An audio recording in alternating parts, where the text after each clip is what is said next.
Hi, I'm Morgan Hines, and I'm in the PhocusWire studio with Markus Stumpe of Alyza and Pierre-Lepage of Cruisebound. Welcome. We're so happy to have you. Thank you for having us. Thanks for the invite. So, like the rest of the world, the cruise industry is implementing AI. So, how has AI reshaped the cruise industry? You want to start? Up to you. Yeah, I mean, obviously, AI is such an important topic right now, and it's really having a big impact on the cruise industry. I think like other travel verticals, what we're seeing is that it's having the biggest impact in the back end and, for product and engineering. So really, AI is allowing everybody to do more with less. So, at Cruisebound specifically, what we're seeing is that we're able to use AI tools to help customers with relatively simple customer service requests. And then the human still needs to be involved for more complex requests. And, I think it's a great tool to improve everyone's efficiency. Okay. Yeah, and I think if you look at this from a overall perspective, we from Alyza, we started in the cruise space and predicting pricing, stuff like that. We pivoted a bit to, let's say, a more functional view. So we are now looking into optimizing text and voice analytics for contact centers. And what we see, or what I see from the outside, is that also the cruise lines heavily invest. I think from my perspective, they're more invest, on board of the ships. So they use heavy AI on that, locationing, understanding, how the flow is on board of the ships, using robots, as barkeepers, stuff like that. So there's definitely a huge kind of, impact of AI right now. Okay. Maybe one thought, though, is that if you look into the future, the most exciting part of AI, or the promise of AI, is really what it can do to the purchasing journey. Yeah. And, in my honest opinion, I think we have yet to see anybody, whether it's in travel or in retail, really nail that experience. But we keep on trying, and we are really working at implementing features that reduce the friction for customers. So at Cruisebound, for example, we launched a features that is allowing customers to compare the different sailings together. It is AI based, but we make a point of not telling customers it is AI based, because I don't believe that customers will use a feature because it is AI. They will use a feature because they trust the information and because it reduces their pain points as they make their purchasing decisions. Are cruisers less interested in use of AI? Is that what you're saying, than the average traveler, or just in general? No, I'm saying that as a general statement. Okay. Just as a user of the internet myself, I have this strong belief that people don't use a feature because it says that it's AI powered. People use a feature because it reduces their pain point and it helps them find the best deal. It helps them find the information they need in order to make the purchase that they need. Okay, got it. And what are the opportunity areas for AI that haven't really been tapped yet in cruise? I mean, going back to the point I was making, we have yet to see the killer functionality on the purchasing journey that really, really works. I think people use it around the edges to really help improve their efficiency, to make everybody more efficient. But I think there's a big question mark around how will AI change the discovery, the purchasing path, and how will it do it, whether it will happen or not. And that's a big unknown, that's a big question mark, and that's a big opportunity, of course. Yeah. I think what's also interesting about that, it's also the question is, will AI have some kind of benefit? And I think you're one of the examples using AI to do that. But on the other side, it's also kind of limited, I would say, not because of the power itself, but you need to look at the whole chain, right? The cruise lines deliver an inventory, they deliver descriptions, things like that. So if you want to have a seamless integration and really use AI in this best shape, it needs to, go through all the different steps, right? And therefore there's a lot of, backbone work until AI with its full power is really working. And it starts maybe with the cruise lines, offering that kind of service in a way that it's, it's good to use it by the AI. What do you think about that? I mean, you're on the other side and trying to make the best out of it, but yeah, that's right. I think AI is just one of the many technologies that are available in the toolkit that, we have at the end of the day to use in order to reduce the customer's pain point, increase the customer trust, and, convince them to book their next vacation, right? Like AI in itself is not unlocking demand and is not solving everything. It's just one of the many tools that we have to use smartly, and we have to use them fast. Obviously, it's an important and impactful tool, but that's what I think about it. But from a product perspective, I would say Cruise is a really good product because it's extremely complex, Right. and therefore you can help customers a lot with giving them some kind of 360 round view on how you can do things, right? But on their side, it's you will see it on your end, I guess, right? Because you want to innovate a lot of things, and some things you have under your control, some are not under your control, and there are this kind of limits, right? Where the ecosystem itself, every part of the chain needs to work together, I guess, right? Correct. That's exactly right. So obviously your AI is as strong as your data. At what level how much work do cruise lines need to do to get their data in order to make AI its most effective, to bring it to its best level? Markus? Well, we are from CruiseWatch, where we're coming from, we're looking at pricing. So from a price perspective, it's a pretty easy game because you take pricing, you're predicting that. I think the issue is more on the other kind of things, what you need around the pricing, right? What's included in a package? How do you compare things? Do you get the right information on time? Do you have an impact on the booking engine? What can you integrate into the kind of flow? These are the things what I think are more the challenging one, right? But data, I mean, we had this, I think also during the conference everywhere, if the data is not in the right shape and if the different kind of components don't work hand in hand, there's always a kind of limitation, right? Right. Yeah. I think there's two aspects that come to mind for me. Like number one is kind of in line with what you're saying, which is like what data is available and how clean and how available is it for those AI models to use it and then make the right recommendation. But then there's also the whole like while I get a trip disruption or while I'm on the trip, decisions I have to make while I'm on board or while I'm on the private island, and in order to make those decisions or in order for the AI tool to assist me in making those decisions, they need to have real-time data about what's going on and what's the state of the service at that moment. And that's not something that's available at the moment, right? So So how would you do that though? I have two questions. I want to go back to your first point and then the second. But the first point, you said everything has to be clean. How much work needs to be done for that to happen? Or are cruise lines already there?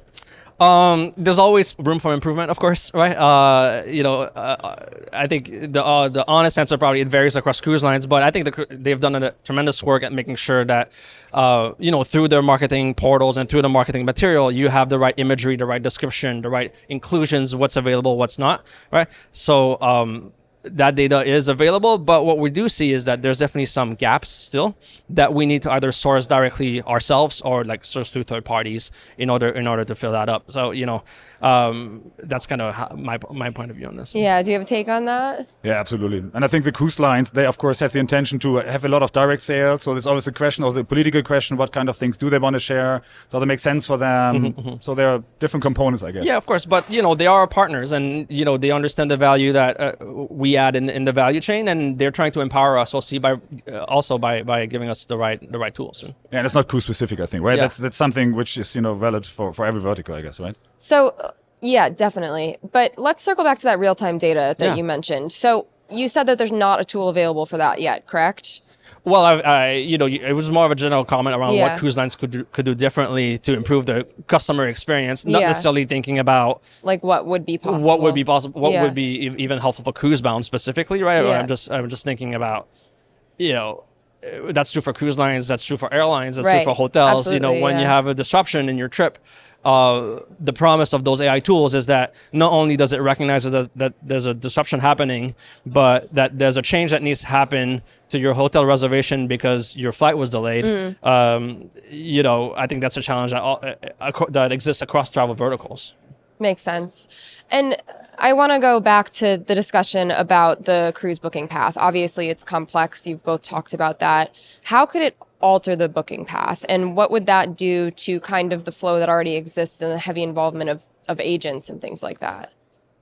Yeah, I mean, I think human agents. And yeah, no, that's right. I think the potential for disruption by AI is greater than it's ever been, right? Obviously, the AI tools that are now available are stronger than they've ever been.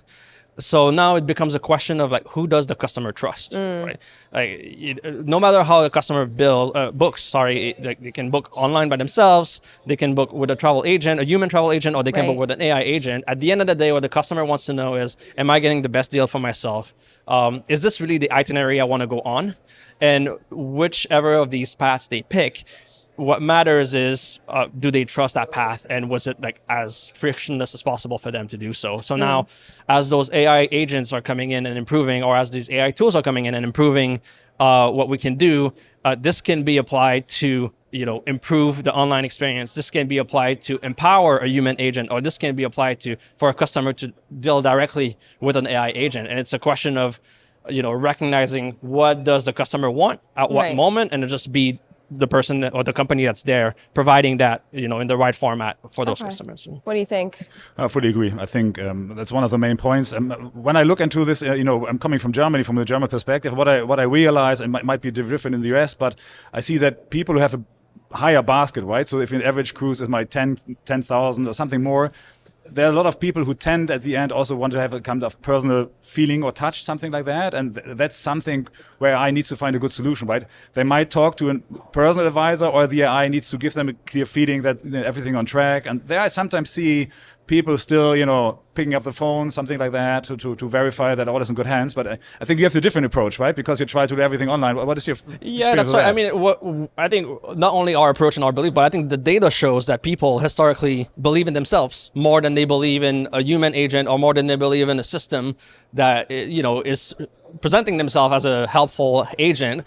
But when you're dealing with a human agent, or you're dealing with an AI agent, that agent has incentives around maximizing commission, right? So like at the end of the day, I think I still strongly believe that users are looking to find the best deal for themselves by doing the research themselves, or at least by being shown a number of options that makes them comfortable enough about the fact that they're getting the right deal for themselves, right? So, and my assertion, like you're correctly mentioning, right, I mean, through Cruisebound, is that people want to do that by themselves online. And, if they have a question, of course, we're available to help them too, both via our human agents, our AI agents. That's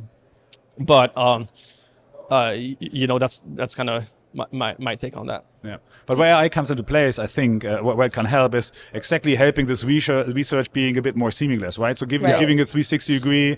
I don't know whether is there any kind of my flight is delayed, is anything in the destination pricing. So I think there AI can play a vital role, I guess. Yeah, that makes sense. And does this negate the need for a human agent down the line, or does that always remain necessary? I don't think it negates the need for I'm going to call it human intervention, whether it's through, building a system that an AI can leverage, or having an actual human agent out there. I think it changes the interaction with the systems, of course, because, to the point I made earlier, those AI tools are just making people more efficient, and everybody's able to do more with less. So now what that means is that what's a simpler request or a simpler problem to solve can be handled by an AI, so that the human can focus on the more complex, hairy problems that come their way. Yeah. What do you think? Yeah, I agree completely, right? I think cruise is a relatively complex product, right, compared to others. I mean, if you look at the fly part, like 20 years ago, there was a huge share of, booking this offline, etc. And now I think there's 97-8%, I don't know, online bookings. I don't think cruise will ever get there, because therefore the product is too complex from my point of view. But we will definitely have a bigger share, much bigger share. Maybe the majority. Maybe for very specific cruises, this will still be very, personal, or let's say very a human agent. But I think the trend is clearly that the better AI gets, the better the online code will become. And I think that's the expectation of the customer, quite frankly. Like, all those customers that are coming in the industry today, in the cruise industry, are people that have been booking flights and hotels and car rentals online. And then when they get to booking a cruise, they're like, well, where's the website that I can do that? And it's pretty jarring for them when they realize they have to call somebody to complete their reservation, right? So what we see at Cruisebound is that the customer response to that model has been very, very positive. Like 91% of our reservations are made on assisted, 71% of that is on mobile web. So clearly there's customer demand for that, right? So now the question is, all right, now that we know that's people's intuition around how to book travel, then how does AI come in and then affect that perception? And we'll see how people interact with tools like ChatGPT even, and how they search travel there. And we'll be ready to make sure that we are the primary cruise booking solution to that customer acquisition channel, and make sure that when somebody's ready to book a cruise there, the Cruisebound is there, basically. Got it. And Markus, how would you advise cruise lines invest in AI? What might they not be thinking of yet? Well, I think what cruise lines heavily do is investing on board of the ships with AI. I think that's very heavy AI use from hardware, software, everything. I think the booking channel we saw that, or the booking pass, is less AI heavy right now. So I think from a consumer point of view, would be really good having what we just discussed, a more frictionless kind of view on that. And I'm pretty sure they will invest more, and AI is getting more mature, so therefore it will definitely come in and have this pretty complex product bookable in an easier way. And I think that's definitely the future. That's the next steps, right? And even the younger generation, that's what I really find interesting. Even the very young generation, they're very addictive to cruises, right? So they really like that, and they're coming in. You mentioned that was a different kind of perception, right? For them, booking this online is, obvious, right? How else would you do it? Yeah, exactly. They would not, get to the point to book it by a human age. So that it will shift over time. The question is how fast, where the cruise lines want to invest, but it will definitely change. Okay. And for both of you, have you seen anything that's really surprised you regarding cruise companies and their tech developments lately? Yes. I think there's some great pieces of technology, and I don't know how recent they are, but I think there's a few things to call out. Like, I really like the integrations of the private island experience with the ship experience. Really seamless. You can charge things to your cabin. The Wi-Fi is working. Everything is great. Basically, it still feels like you're on the ship while you're on the island. Saw the kids tracking technology that Royal Caribbean's playing with. I think that's smart. One of the biggest value of going on a cruise vacation with your family is that you're giving your teenage kids some independence. They can run around the ship, but then maybe as anxious parent, you want to keep an eye on them, and that's a technology that allows you to do that, and that's great. Okay. What about you? Yeah, I think this locationing on the ship is really a game changer, right? Because you can really have a peace of mind, can just relax and make sure everything works properly. Yeah. What I'm curious to see how pricing will evolve over time, but it's getting more complex, more different kind of conditions. So that's something where I hope that the AI and also from a pricing point of view could be more customer facing from my point of view. And what do you think the cruise industry can learn from what other industries have done with AI and other technology? Is there anything that really stands out to either of you?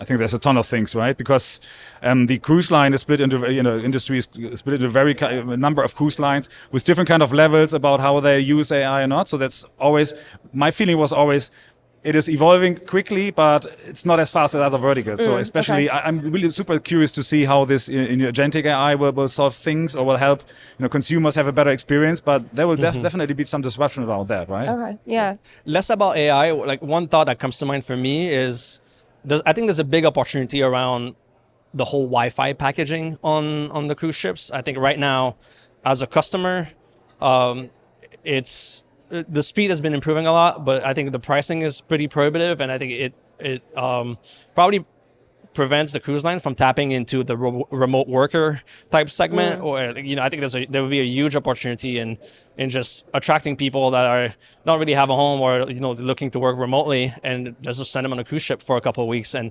but I understand that obviously it's a big revenue center for the cruise lines at the moment, and I understand why they're not doing it. But I think that would be an interesting development that they should play with. Yeah. Agreed. And as we wrap up, tell me, each of you, your biggest priority for 2026. Well, on my end, it's agentic AI, right? So we're playing around with helping, analyzing customer interactions, and we're building AI bots on that to try to analyze this newly created data to better understand what is the opinion of the customer, what are they requesting, and trying to feed this information into all the different kind of departments to be even more customer centric. Yeah, that's our main part for 2026. Got it. I mean, for us, we've spent most of our history today really building our B2C product, which has been, the fastest growing cruise agency in the nation. And now for 2026, we're launching our B2B white label platform, which we're really excited about, which will allow our partners to increase engagement and increase their offering to their existing customer base. So really excited about that. Awesome. Well, thank you both so much for being here. Thanks for the invite. Thank you so much.